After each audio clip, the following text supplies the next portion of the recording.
Time Break, c'est en direct sur MRG. It's online.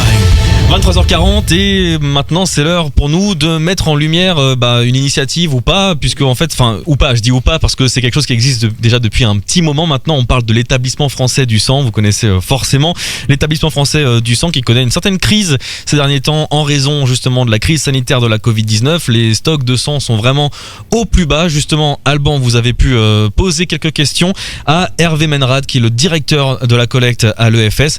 On l'écoute. Je voulais savoir quel était l'état des réserves de sang en France à l'heure actuelle. Écoutez, aujourd'hui, les réserves de sang sont à un niveau qui est faible pour la période de l'année, puisqu'on est un peu moins de 95 000 poches de sang, et il faudrait qu'on soit au-dessus de 110 000 pour être bien pour préparer l'été. En fait. D'accord, donc on a des réserves basses, très basses. Et par rapport aux années précédentes, ça représente quoi là? C'est des réserves extrêmement basses par rapport aux années précédentes, ou on est dans la moyenne? Non, on est très bas par rapport aux années précédentes, puisque les années précédentes, on était au-dessus de 110 000 à cette période de l'année. Et là, on est même pas à 95 000. Donc, on a du retard. On a du retard sur la constitution du stock pour l'été. Et donc ça, on peut imaginer l'une des causes, c'est l'effet coronavirus? C'est l'effet coronavirus à travers le déconfinement. C'est le fait que les Français sont allés redécouvrir le plaisir extérieur du déconfinement. Et puis du coup ils ont désaffecté nos collectes où on a un manque de fréquentation de la part des Français et des donneurs. Donc du coup on n'arrive pas à constituer ce stock. Alors aujourd'hui, quels sont les groupes sanguins que vous recherchez le plus? Alors, les groupes sanguins qu'on recherche le plus, c'est les O et les B, mais on est à des niveaux de réserve qui sont tellement bas que tout le monde nous intéresse aujourd'hui, puisqu'il faut qu'on reconstitue les stocks dans tous les groupes. D'accord. Et très simplement, vous pouvez nous dire, parce que je sais qu'il y a des histoires de donneurs O plus ou moins, c'est donneur ou receveur universel. Vous pouvez très simplement nous expliquer tout ça? Oui, en fait, les donneurs O, c'est des groupes qui sont universels et qui peuvent être acceptés par tout le monde. Donc, dans la population, ils représentent à peu près 40%, un peu plus de 40% de la population, mais leur sang est utile à énormément de monde et à énormément de patients malades qui peuvent le recevoir dans les situations d'urgence. C'est des groupes qu'on transfuse assez rapidement puisqu'ils posent le moins de problèmes de compatibilité. Donc, du coup, on les consomme plus. Donc du coup c'est pour ça qu'ils sont intéressants et beaucoup utilisés. Alors aujourd'hui, qu'est-ce qu'on donne? J'ai vu qu'il y avait 3 types de dons, est-ce que vous pouvez nous en parler? Alors avec un don de sang, on peut faire 3 produits.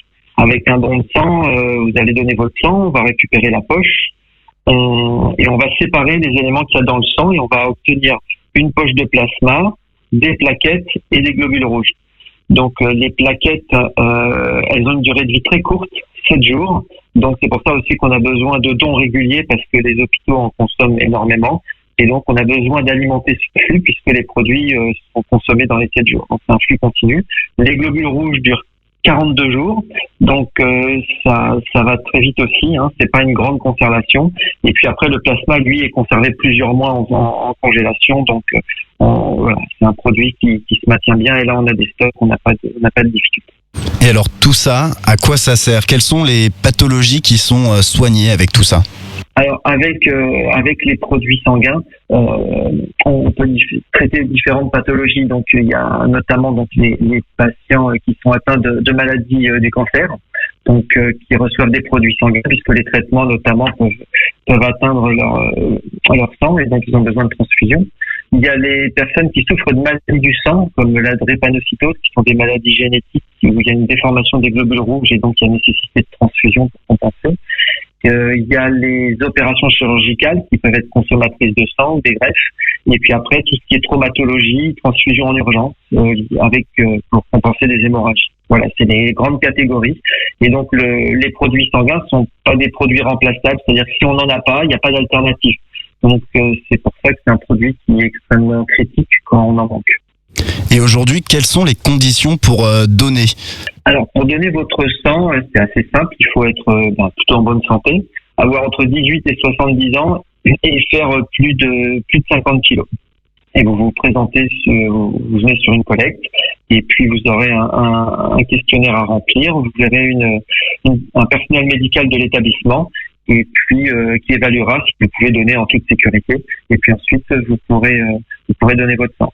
Et alors aujourd'hui, justement, vous en parlez, il y a combien de collectes, enfin, dans la France? Alors, des collectes sur la période d'été, sur juillet-août, on organise 4600 collectes. Donc, sur toute la France, on a des collectes pendant l'été qui sont aussi développées vers les plages, sur les villes du littoral, dans les stations de vacances, aussi dans les montagnes. Le but, c'est d'être au plus proche de là où se déplace la population pour qu'on puisse continuer, que tout le monde puisse continuer à donner pendant l'été. Et on a aussi 120 sites fixes. On a aussi 120 sites fixes qui sont nos maisons du don, qui sont établies plutôt dans les métropoles et qui accueillent aussi les donneurs tout l'été pour que tout le monde puisse donner son sang. Et dernière question, Hervé, aujourd'hui, comment on peut devenir bénévole pour l'établissement français du sang? Alors, pour devenir bénévole, on devient bénévole pour les associations de donneurs. En fait, il faut se rapprocher des associations de donneurs de sang bénévoles qui travaillent avec nous et qui nous aident à monter des collectes. Donc, c'est des associations qui existent dans de très nombreuses villes de France et qui permettent de préparer les lieux de collecte, de trouver les salles, d'organiser ces événements avec les mairies. Et donc, ce sont les associations de donneurs de sang bénévoles que vous pourrez retrouver sur leur site internet et les contacter. Vous l'avez donc compris, il est urgent maintenant, vraiment urgent d'aller donner son sang, donc n'hésitez vraiment pas à le faire si vous partez en vacances cet été. On le sait, maintenant on va quasiment tous rester en France pour les vacances en raison de la crise sanitaire. Et c'est l'occasion de donner son sang puisque comme vous l'avez entendu, beaucoup de sites sont mis en place, mis à disposition sur les plages notamment pendant tout l'été. Donc vraiment, n'hésitez pas à donner votre sang, c'est vraiment très important comme vous l'avez entendu. On remercie Hervé Menrad, donc directeur de la collecte à l'établissement français du sang, d'avoir accepté notre invitation et d'avoir répondu à nos questions.